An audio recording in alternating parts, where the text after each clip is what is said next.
Okay guys, and welcome to the second video on the multiplier. In the previous video we looked at this idea of marginal propensity to consume. Now in this video we're going to look at another part of the formula for calculating the multiplier. We haven't done it yet, but we're building to it. Again, this is from The Intelligent Economist, and what we're analysing here is the effect on aggregate demand of this thing called the multiplier or the multiplier effect. What this is claiming is that an initial injection into the economy will cause aggregate demand to rise by more than the initial injection as a result of it. Now, if aggregate demand rises by more, that should also lead us to at least a short-run equilibrium that's greater, a GDP that's greater than just this initial increase. Okay, so please keep that in mind. All right, so as we said, we're looking at this idea of the marginal propensity to save. And remember I said in the previous video that the marginal propensity to save is related to the marginal propensity to consume, and we're going to see why that is in this video. So the marginal propensity to save, MPS, it's the fraction of any extra income which is saved. Now, I want you to look at this example here. If I earn an extra €1, 100 cents, and I spend 80 cents of that on consumption, right, then I have saved 20 cents. Okay, because we know that income minus consumption equals savings. Okay, so therefore my MPS is, well, it's the extra 20 cents that I've saved, because I've got this extra euro, so I can either spend it or save it. So the extra 20 cents that I saved over the extra income, which is 100 cents, and that means that I have an MPS of 0.2. Now, the formula for MPS is simply the change in savings divided by the change in income. Don't forget, economists always think at the margin. Okay, it's not, you never say like if price is high, if interest rates are high, if GDP is high. You would always say if price increase, if interest rates increase, if GDP increases. What's the effect on another variable? Okay, that's what you would say. So we're measuring the change in one variable, the change that, how do I put this? A change in one variable which is caused by a change in another variable. Okay, now, we should be able to notice that the MPC and the MPS are the opposite of each other. Now just think about this. If I spend money, I have not saved it. So if I get extra money and I spend some of it, I haven't saved that part of it. If I save money, I have not spent it. From this, we get the relationship that the MPC plus the MPS has to equal 1. Now, let's just think about this. You have extra money. The MPC is the fraction of any extra money that you spend. The MPS is the fraction of any extra money that you save. So therefore, if you add up those two fractions, they have to equal 1. Okay, I'll derive it more in a second, but I just want you to know that the MPS equals 1 minus the MPC. Those two things there, this on the left and all of this, the 1 minus the MPC on the right, are the exact same. Now, before I go into these questions, I would ask you to take a photograph of that, and you can refer to them, but I will be flicking back and forth, okay? So what I'm going to do now is I'm going to go on to this, okay, and say the marginal propensity to save. Now, I want you to understand something, okay? So we've got, I'll do it in black pen, sure, why not? We've got income equals savings, or excuse me, consumption plus savings. So therefore, any change in income has to equal the change in consumption plus the change in savings. A little bit of maths. If you're not great at maths, just ignore this and accept that MPS plus MPC equals 1. All right. Now, I can do whatever I want to one side of an equation as long as I do the same thing to both sides. So if I divide all of this by delta y, if I divide this by delta y, and if I divide this by delta y, well, let's have a look at this. Delta y divided by delta y equals 1, so I just write that down here. Delta c over delta y, that's just the MPC, plus delta s over delta y, that's the MPS. So they mathematically have to, okay, equal 1. I just wanted you to see that. For some of you that are mathematically minded, you'll be like, yeah, get it. For others that don't, you'll be like, you've completely confused me. Ignore it, move on, okay? Now, where are we here? Keynote. Right, back to the questions. Number 1, Matthew earned an extra €1. he spent 70 cents extra. Now, some of you would just be like straight away in your head, yeah, got it, John, no problem. Okay, so what I want you to see here is something else. That 1 minus the MPC, and we've already talked about this, equals the MPS.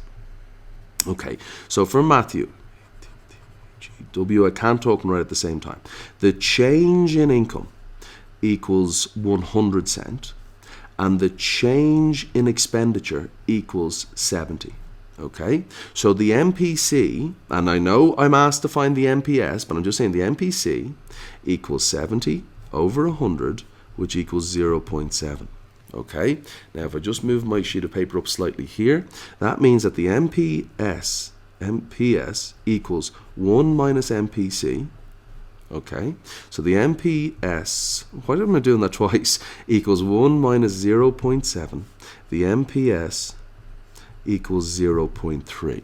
I just want you to be aware that that is one way that you can do these questions. Okay, on to the next one now. Number 2, Mark earned an extra €5. He saved an extra 1. Okay, no problem. So the MPS equals the change in savings over the change in income, or it equals 1 minus the MPC. Okay, both are the same thing. The change in savings, forgive me, I'm getting old, so I'll have to check this. The change in savings was 1, okay, equals 1. And the change in income, I believe, was 5, but I will check it just to be sure, was 5, absolutely. Okay, so therefore the MPS for Mark, and I know this is not macroeconomics, I'm just giving it to one person example. We can up-level it to the macroeconomy, equals, I'll write it again, the change in savings over the change in income, which equals 1 over 5, which equals 0.2. Now, what I am saying here is that's marks, but what I am saying is, if we found out that for an entire economy, any extra income that was earned, 20% of it was saved, then the economy would have an MPS of 0.2. I realize I'm doing this for one person at a time. I'm trying to make it as simple as possible so you understand it, and then, like times like now, I'll up-level it to say, okay, well, if we found out that the economy had an MPS of 0.2, and we saw that GDP went up by 100 million, well, then we'd know that 20 million of that would be saved, and the other 80 million of that would be spent. Okay, that's all we're saying here. Now, Luke's wages went from 100 to 150 a week. Okay, so we've got Luke here. All right, so what we're saying is the change in income equals the second minus the first, okay, which equals €100. All right, so change in income equals €100. Okay, seem to be going up the page. Now, his spending went from 80 to 110. Okay, well, his spending, so his change in consumption is 110 minus 80. Now that, I believe, is €30. So the change in consumption equals €30. Okay, so the MPC, yes, I know I'm asked for the MPS, but the MPC is 30 over 100, which equals 0.3. The MPS equals 1 minus the MPC. The MPS equals 1 minus 0.3, which equals 0.7. So the answer to this question, the MPS, 0.7. Okay, I hope that makes sense. All right, little bit all over the place, but such is life. Okay, now we're on to question 4. So I'll get a fresh sheet of paper and look at this one. John's wages went from 200 to 250 a week. Okay, so what we've got now, I'll just make sure you can see it. Pull this down the page, and you can. Okay, so we've got John here, right? The change in income was second minus the first. And I just want to make sure, I'm sorry guys, I'm getting old, my memory's not what it used to be, okay, equals €50. So that's the change in income equals €50. Okay, now the change in what? Do we find it? We have to say, yeah, savings went from 100 to 120 a week. So the change in savings is 120 minus 100 equals €20. Change in S equals €20. Okay, so now what we're saying here is if we have the MPS and we're trying to find that, and that equals the change in savings over the change in income, therefore it's 20 over 50, which equals 0.4. Okay, so the MPS equals 0.4. All right, that's that question. Now, on to the last one in this video. I'll just put this up a bit if I can, slightly. Okay, in an economy, national income was 5,000 billion in 2012 and 5,050 billion in 2013. Okay, so the change in income, we'll write GDP. Okay, so in an economy, okay, the change in income, the change in GDP, the change in Y, all right, equals 5,050 billion minus 5,000 billion, which equals 50 billion euro. That's the change in Y. Okay, now what do we find here? So we found, okay, consumption in the economy went from 3,000 to 3,020. I know this is the same stuff as the last video, but there's a reason that I chose to keep some of them the same. 3,020 minus 3,000, which equals 20 billion. Okay, so the MPC, and again I'm aware that we're looking for the MPS, but the MPC is the change in consumption over the change in income, which equals 20 over 50, which equals 0.4. That's the MPC. We know now, just gently move the camera, it's sensitive. Okay, so we know that the MPS, I don't know why I keep doing that, equals 1 minus the MPC. Okay, so the MPS equals 1 minus 0.4.